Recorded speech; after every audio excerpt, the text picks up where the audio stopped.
ठंड में छत पर गांव वालों का मशरूम, हरी सब्जी और मछली व्यापार। सर्दियों ने बरुआपुर को जैसे जमा दिया था। खेतों में बर्फ सी ओस, तालाब पर जम चुकी पतली परत और लोगों की सांसों से उठती भाप। ठंड ने खेती चौपट कर दी थी। गांव के नौजवान अब अलाव के पास ऊँघते दिखते। बरुआपुर गांव की ठंडी सुबह, खेतों में धुंध, लोग अलाव के पास बैठे हैं। इसलिए ही बस सर्दियों का मौसम बिल्कुल भी पसंद नहीं आता है। काम धंधा रुक ही जाता है। हर जगह बस सर्दियों की हवा ही चल रही है। अब कर भी क्या सकते हैं। इस सर्दी की वजह से ही तो हम गर्मियों में अब के समय के लिए अनाज और राशन बचा कर रखते हैं, क्योंकि हम सब जानते हैं कि ये मौसम तो घर से बाहर भी नहीं निकलने देगा। इसी बात का तो दुख है। काम धंधा सब रुक जाता है। जो सर्दियों में हम सब घर पर रहते हैं, उसकी भी दुगनी मेहनत करनी पड़ती है गर्मी में। और अगर 2-4 पैसे ज्यादा भी कमा लें तो वो बचते ही नहीं। अब कर भी क्या सकते हैं। ये परेशानी तो सबके साथ ही है। हाँ, आग भी देख रही हो हल्की हो गई। कितनी भी लकड़ी जला लो, ज्यादा देर तक रुकती ही नहीं है आग। अरे आप हर बात का गुस्सा क्यों यहाँ निकाल रहे हो। अब प्राकृतिक की देन है ठंड, इसमें आप या मैं कुछ भी कर थोड़ी सकते हैं। प्राकृतिक की देन है, समझ रहा हूँ, पर हमारा नुकसान कितना होता है। हम सबकी जिंदगी जैसे रुक ही जाती है। एक तो यहाँ इतनी ठंड पड़ती है, अगर इंसान हिम्मत करके चले भी जाए काम करने, लेकिन ठंड उसकी हिम्मत तोड़ देती है।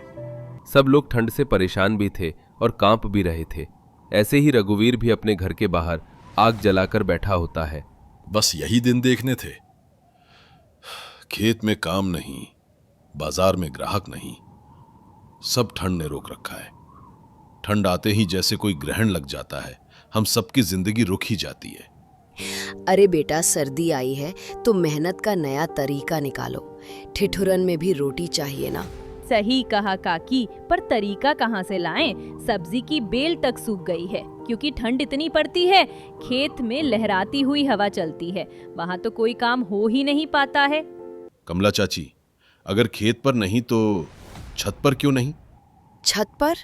अरे ठंड में छत पर कौन जाएगा। हवा कान काटती है, और छत खेत जितनी बड़ी थोड़ी होती है। जो अब छत पर ही हम सब खेती करना शुरू कर दें। मशरूम ठंड में ही उगता है। पुराने अखबार, टोकरियां, थोड़ी नमी, बस वही चाहिए। हम सब अपने घरों की छत पर मशरूम उगा सकते हैं। सच? ये सब बिना खेत के? हाँ चाची, छोटा शुरू करेंगे, फिर पूरे गांव में फैलाएंगे।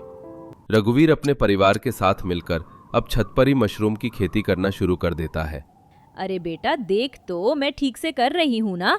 पहली बार मशरूम की खेती कर रही हूँ, और वो भी छत पर। मुझे तो आती भी नहीं है। अरे चाची, आती नहीं है तो क्या हुआ?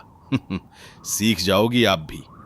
लेकिन छत पर ठंड कितनी लग रही है, धूप भी नहीं है। अरे चाची, चिंता क्यों कर रही हो? आपके लिए चाय बन रही है। और वो देखो, छत के उस कोने में आग भी जला रखी है। चलो वहां बैठते हैं। वाह बेटा, ये तो वाकई में बहुत अच्छा काम किया तूने। इसकी तो बहुत जरूरत भी थी। जाइए चाची, आप बैठिए, मैं थोड़ा सा काम बचा है वो निपटा कर आता हूँ। रघुवीर अब मशरूम की खेती शुरू कर देता है। रघुवीर को गांव के लोग अब देखने लगते हैं, पर ज्यादा किसी को कुछ समझ नहीं आ रहा था। अरे भैया, ये तुम क्या कर रहे हो? मैं तो मशरूम की खेती कर रहा हूँ। इस मोई ठंड की वजह से हम सबके काम रुक गए हैं, और तुम हो कि बेफिक्र होकर छत पर खेती कर रहे हो। काम रुका नहीं है, बल्कि हमने रोका है। खेत पूरा खाली होता है, वहां ठंड और भी ज्यादा लगती है। लेकिन छत पर तो हम खेती कर ही सकते हैं ना। वो कैसे? बहुत आसान है। देखो, जैसा जैसा मैं कर रहा हूं, तुम भी वैसे करते जाओ। सब मिलकर करेंगे, हमारे लिए ही अच्छा होगा। अगर सच में इससे हम सब गांव वालों को एक नई दिशा मिल सकती है तो मैं ये जरूर करूंगा।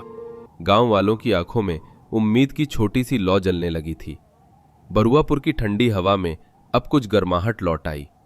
रघुवीर और कमला अपनी अपनी छत पर अखबार बिछा रहे होते हैं, टोकरियां जमा करते हैं। रघुवीर बेटा, ये जो गीला भूसा तू बोल रहा था, वो इतना ही डालना है ना? हाँ चाची, बस इतना कि मशरूम को नमी मिले। पानी में डूबना नहीं चाहिए। देखो, बीज ऐसे छिड़कना है। भैया, ये मशरूम दिखेगा कैसा? फूल जैसा? जब निकलेगा ना, तो ऐसा लगेगा जैसे छत पर सफेद बादल उगाए हों। अरे कमला, तेरी छत से तो खुशबू आ रही है। क्या बिरयानी बना रही है या मशरूम? दोनों। रघुवीर का मशरूम बिरयानी में डाल दूंगी तो गांव का नाम चमका दूंगी। छोटे गांव की छतें अब प्रयोगशाला बन गईं। टोकरियां, अखबार और भूसे में उगते सफेद छोटे छोटे गोल मशरूम। ठंड में भी जीवन की हरियाली दिखने लगी थी। सरिता कमला की छत पर आई है। उसके हाथ में पालक के बीज हैं। कमला दीदी, सुना है तुम्हारे मशरूम बिक रहे हैं। मैं भी सोच रही हूँ कुछ करूँ, पर मेरे घर की छत बड़ी धूप वाली है और बड़ी भी है, तो एक सब्जी तो उगा ही सकती हूँ मैं वहाँ। तो हरी सब्जी उगा ले। पालक, मेथी, धनिया सब ठंड की फसल है। मिट्टी थोड़ी लाकर टब में डाल दे। सर्दियों में सबसे ज्यादा खाई जाने वाली सब्जियां हैं। हम कहीं बाहर से खरीदेंगे, इससे अच्छा तो यही होगा ना कि यहीं से लें, और तुम्हारी भी कमाई हो जाएगी। मिट्टी टब में? खेत छोड़ो, अब छत पर खेती। अरे बरुआपुर की औरतें अब छतों से दुनिया चलाएंगी। बहुत बढ़िया। हरी सब्जियां, मशरूम, अब बस मछली की कमी है। मछली की? हम कुछ समझे नहीं। आप सब लोग ही इतने समझदार हो, मुझे कुछ भी समझाने की जरूरत ही नहीं है। सब खुद ही समझ जाते हो और ये भी समझ ही जाओगे। धीरे धीरे हर घर की छत हरी भरी दिखने लगी। सर्दियों में जहाँ खेत खाली थे, वही छतों पर हरियाली झूमने लगी। गांव के लोग जो सर्दी के मौसम में शांत और उदास रहते थे, वो सब अब खुशी खुशी काम कर रहे थे। कुछ दिनों बाद तालाब किनारे ठंडी सुबह भोलू मछुआरा बाल्टी में पानी भर रहा होता है।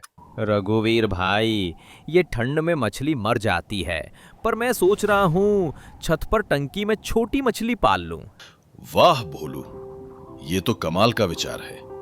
मैं तुझे छोटे प्लास्टिक टैंक लाकर दूंगा, उसमें गर्म पानी डालना रहेगा। ठीक है, अगर चला तो सब लोग मुझसे सीखेंगे। अरे भोलू, देखना ठंड में मछली सो न जाए तेरी तरह। अगर सो भी गई तो पकने से पहले नहीं जागेगी दीदी। भोलू का प्रयोग सफल हुआ। गांव वालों ने पहली बार देखा कि सर्दियों में भी मछली पालना मुमकिन है। अब बड़ुआपुर की छतों पर सब्जियां, मशरूम और मछलियां साथ साथ पल रही थीं। रघुवीर अपने पुराने लैपटॉप पर बैठा है। कमला और सरिता पास में हैं।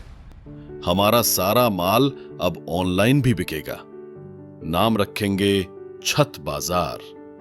लोग देखेंगे कि बरुआपुर ठंड में भी गर्म मेहनत करता है। ऑनलाइन मतलब फोन में दुकान? हाँ चाची, मैं फोटो डालूंगा मशरूम की, सब्जियों की, मछली की। शहर वाले ऑर्डर देंगे। वाह, फिर तो हम सब छोटे छोटे व्यापारी बन जाएंगे। अब तो लग रहा है हमारी छत ही बरुआपुर का नया बाजार बन गई। काकी, अभी तो बस शुरू हो रही हैं चीजें। धीरे धीरे ऐसे ही हम सबको और भी आगे बढ़ना है। अच्छा बेटा, ये जो तुम ऑनलाइन करने को बोल रहे थे, वो कब से करोगे? मतलब आज से ही होगा ना? अरे वाह काकी, आप तो बिजनेस में बिल्कुल भी पीछे नहीं रहना चाहती। कोई बात नहीं, ऐसे ही रहना चाहिए।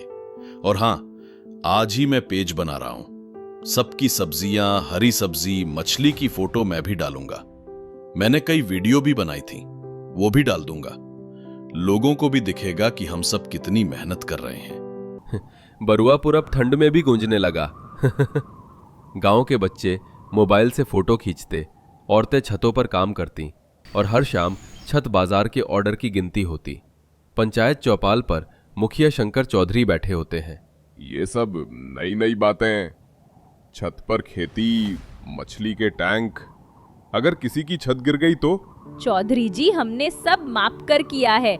रघुवीर ने सब सिखाया है, और देखिए अब हमारे बच्चे भूखे नहीं सोते। हम सरकार के प्रशिक्षण में भाग लेना चाहते हैं। गांव को आत्मनिर्भर बनाना है। अगर सच में इतना फायदा है तो पूरे गांव में फैलाओ। बरुआपुर का नाम होना चाहिए। कुछ हफ्तों में बरुआपुर का छत व्यापार अखबारों में छप गया। पत्रकार आए, वीडियो बने और शहरों से ऑर्डर बढ़ने लगे। ठंड की धूप में छतों पर सफेद मशरूम, हरी सब्जियां और छोटे टैंक में मछलियां चमक रही हैं। भैया देखो, हमारे मशरूम की फोटो अखबार में है। हाँ मुनिया, अब बरुआपुर ठंड में भी गर्मी फैलाएगा। मेहनत की गर्मी। जब सबने मिलकर काम किया तो ठंड भी हार गई। अब तो सर्दी का इंतजार रहेगा, क्योंकि ठंड में छतों पर हमारी रोजी उगती है। अब हम सब आत्मनिर्भर भी हैं और हमारी राह अब हमारे सामने ही है। हम सब अब ना रुकने वाले हैं और ना ही झुकने वाले। बरुआपुर की छतों से उठती भाप अब मेहनत की मिसाल बन चुकी थी। मशरूम की सफ़ेदी, सब्जियों की हरियाली और मछलियों की चमक, ये सब मिलकर ठंड के मौसम को जीवन का त्योहार बना चुके थे। बरुआपुर अब सिर्फ एक गांव नहीं, बल्कि एक छत व्यापार क्रांति बन गया था। सुबह का वक्त था, आसमान में धूल के बादल तैर रहे थे और शहर के किनारे बसे छोटे छोटे टीन और बांस के घरों के बीच अफरा तफरी मची थी। लाल टोपी पहने नगर निगम के कर्मचारी और पुलिस वाले बुलडोजर लेकर आ पहुंचे थे। सुनो सुनो, रास्ता साफ करो, ये अवैध झुग्गियां तोड़ी जाएंगी। गोपाल भागता हुआ अपनी छोटी सी झोपड़ी में घुसता है। कमला, जल्दी निकलो, ये लोग फिर आ गए हैं। लेकिन गोपाल, ये हमारा घर है। ये मिट्टी, ये दीवारें हमने अपने हाथों से बनाई। अब इसका कोई मतलब नहीं। यहाँ इंसान की मेहनत की नहीं, कागज की कीमत है।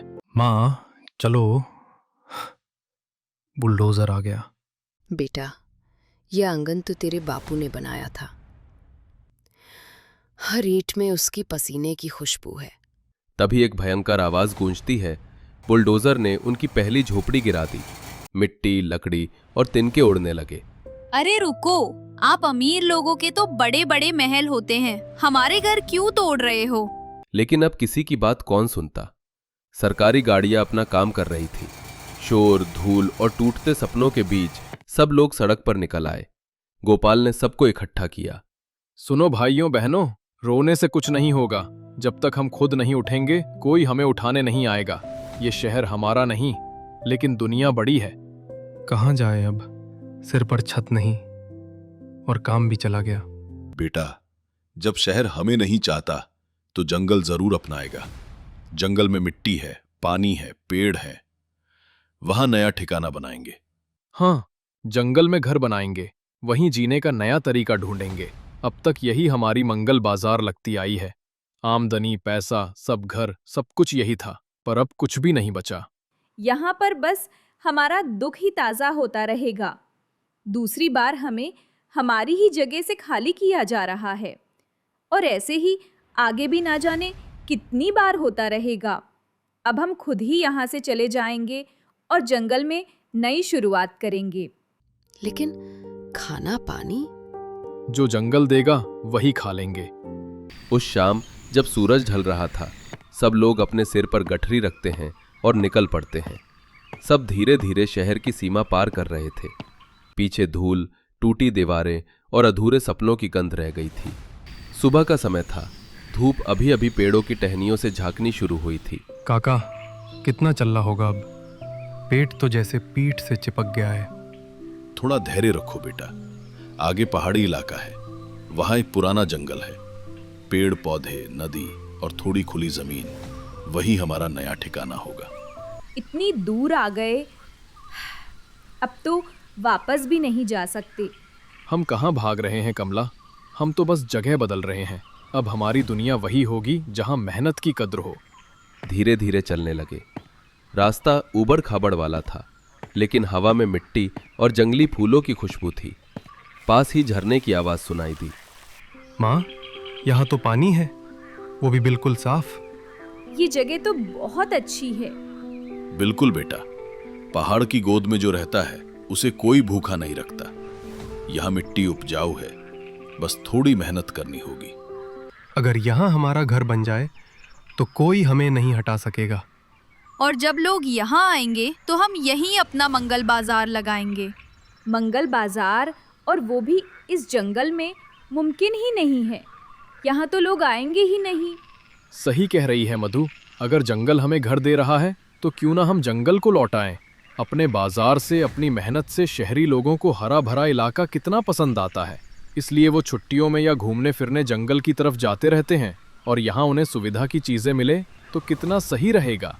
बिल्कुल सही कहा, यही है हमारी जमीन। आज से ये जंगल नहीं, हमारा मंगल है। हम सब पहले मिलकर घर बनाएंगे, फिर मंगल बाजार लगाएंगे। सुबह की ठंडी हवा में जंगल की खुशबू फैली हुई थी। पहाड़ की पहली किरण नीचे घास के बीच झिलमिला रही थी। सबने काम बांट लिया था। अरे रामू, जरा धीरे रखो, ये पत्थर मेरे पैर पर गिरा तो मंगल बाजार शुरू होने से पहले ही मेरा इलाज करना पड़ेगा। तुम्हें पत्थर उठाते नहीं देखा जाता मधु, बस बातें ही करती हो।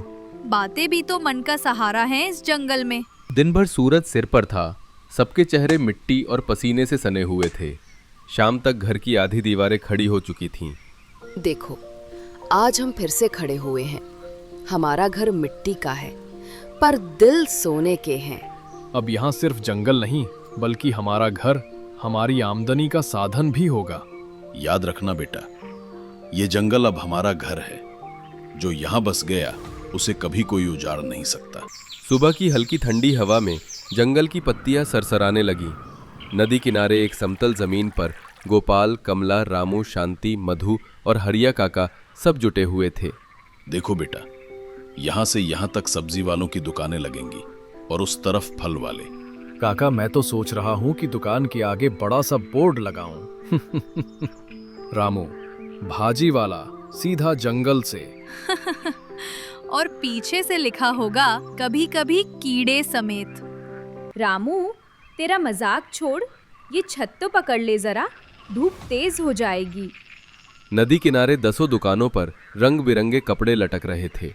मिट्टी के कुल्हड़ों में फूल सजे थे और हर दुकान के ऊपर हाथ से लिखा बोर्ड हिल डुलकर मानो गाना गा रहा था।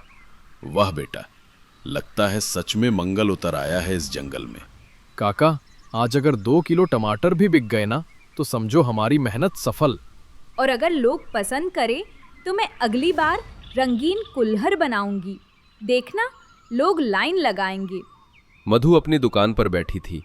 उसके सामने बांस की बोतलों में जामुन का रस और बेर का सिरका रखा था। रामू हर आने जाने वाले से जोश में पुकार रहा था, आओ आओ, मीठा भी, खट्टा भी, सब कुछ सच्चा भी। धीरे धीरे लोगों की भीड़ आने लगी। पहले गांव के लोग, फिर पास के कस्बे के, फिर साइकिल से कुछ शहर वाले भी। हर कोई हैरान होता है। अरे वाह, जंगल में ऐसा बाजार कितना सुंदर लग रहा है। भाई साहब, ये टमाटर तो शहर से ज्यादा लाल हैं। साहब, ये सूरज और मेहनत से पके हैं, इंजेक्शन से नहीं। सामने कमला अपने कुल्हड़ बेच रही थी। बहन जी, ये कुल्हड़ इतने चिकने कैसे हैं? क्योंकि इसमें मेरे हाथों की मेहनत और माँ की दुआ दोनों लगी हैं। भीड़ बढ़ने लगी। बच्चे कुल्हड़ों में रस पी रहे थे, औरतें टोकरी में सब्जियां भर रही थीं और पुरुष मोलभाव करते हुए भी मुस्कुरा रहे थे। अरे शांति दीदी, जल्दी से और जामुन लाओ, यहाँ तो धंधा उफान पर है। लो भैया लो, ताजा भिंडी लो, जंगल की मिट्टी की खुशबू वाली भिंडी। देखो, मेरे झंझनाते अचार के बिना कोई थैली पूरी नहीं जाती।